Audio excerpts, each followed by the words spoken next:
Hi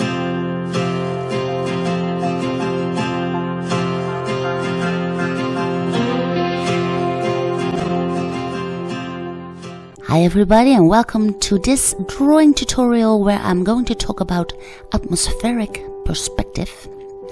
And what I've done here is I've drawn in a little bit of a horizon, and I want to show you the difference between backgrounds and fronts and how to create a nice atmospheric perspective. Now this is the middle part. This is the background way in the back, and this is a very tiny drawing that I made to, kind of explain what I want to do. This is the vague background in contradiction to the front, which is dark and detailed. What we also have, of course, is a middle part. And this here, way in the back, is the background with the sky and the trees. And in front, there will be more darker shadows going on. Now I've made this setup with an ink pen, so that will shine through when I start this demonstration. I also draw in the background. It's a line of trees that is on the edge of a meadow. Then from the middle part the forest starts. And to demonstrate this, I will be using pastel. But this also applies to when you would draw a graphite drawing or whatever medium you want to use. Now my first concern is, of course, the background.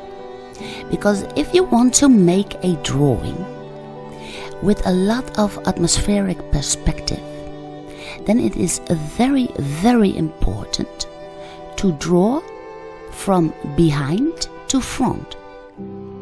So your first concern should be the background.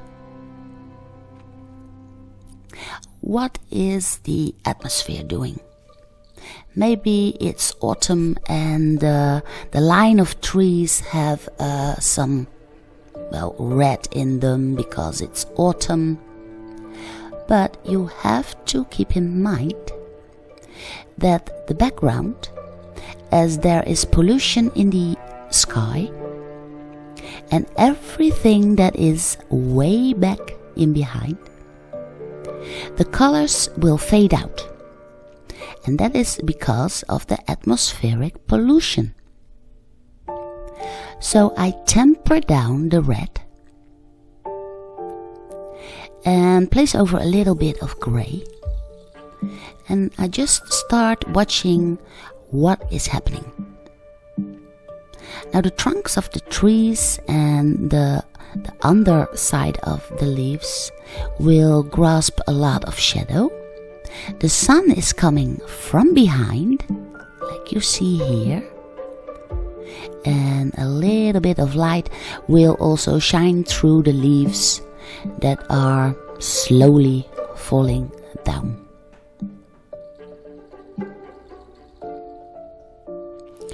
Well, that's a nice starter, and maybe I will change it later on, but still my first concern is that background.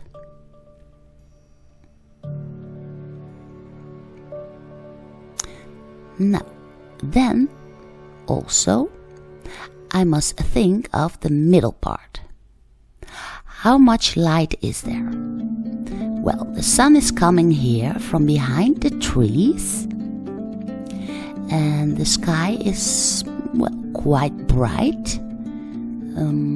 Maybe it's around 4 o'clock in the afternoon. The sun is setting a little bit, so the meadow that is on the edge of the line of trees will have some color in them. So I place in a little bit of green, and I also put in a little bit of light that is still on the grass of the meadow. Now here, in the middle part, there's more shadow going on. It's a little bit a hill, a small kind of hill, and there are some poles in them, and here you can see the shadow starting to appear because that sun is coming from behind. So in the front part I will use much darker colors. I use a dark moss green, and then I go over it with a little bit of light yellow. And I want to get that feel of little hills in that forest ground. And for the tree trunk itself, I need a little bit of light, depending on, of course, what kind of trees you are drawing. And then I make some little details on that trunk. Those details will not be in the trees that are way in the back. So I do not put any detail in them at all.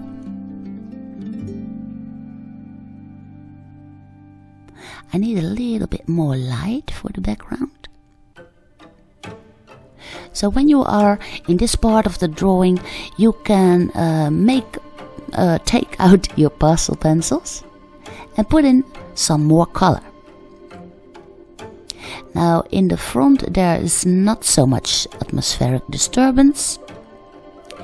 And what I also can do is put in more detail for the middle part. The middle part are my poles and the barbed wire that are on the poles. So I draw in a little bit more dark shadows. Now in the shadow there is not much color going on.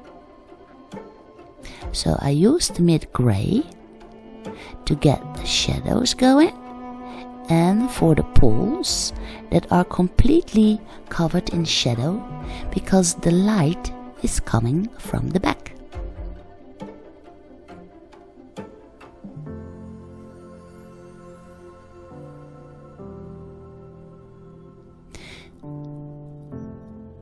Now I start to draw in some twigs, and those twigs will go over the background. You can see it here. For the middle part, the trees that are in the middle scene of the stage, I can draw over the background.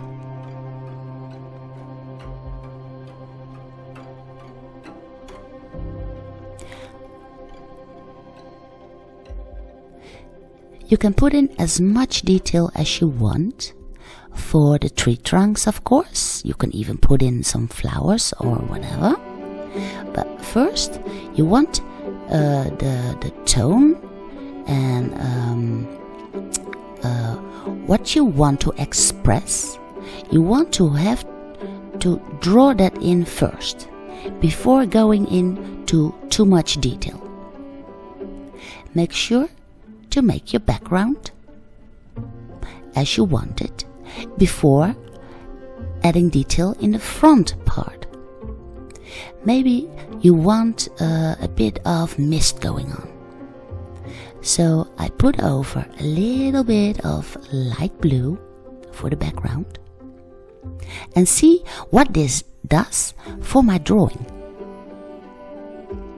I put in a little bit of mist on the ground of the forest and a little bit on the meadow that is in the back part. I draw in a little bit of contour for the top of the trees,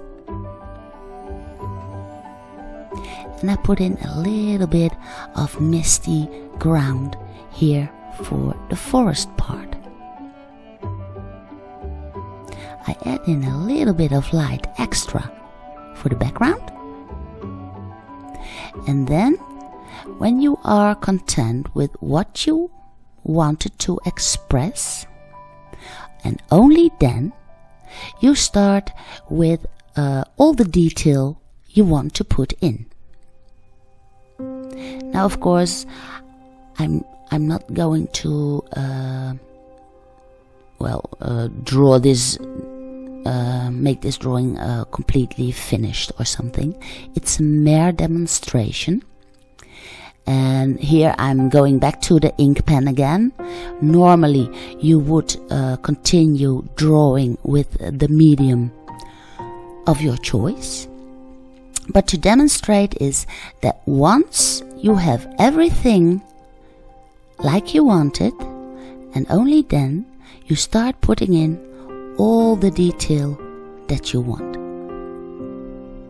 You can put in a little bit of detail for the midsection, the middle part of your drawing. You can put in all the detail you want in the front part, but you stay away from the background. So, I hope you enjoyed this tip, that you will get a go with it, and I hope you will give it a big thumbs up. Of course, I will see you again next Friday, and I wish you all the luck with all your drawings.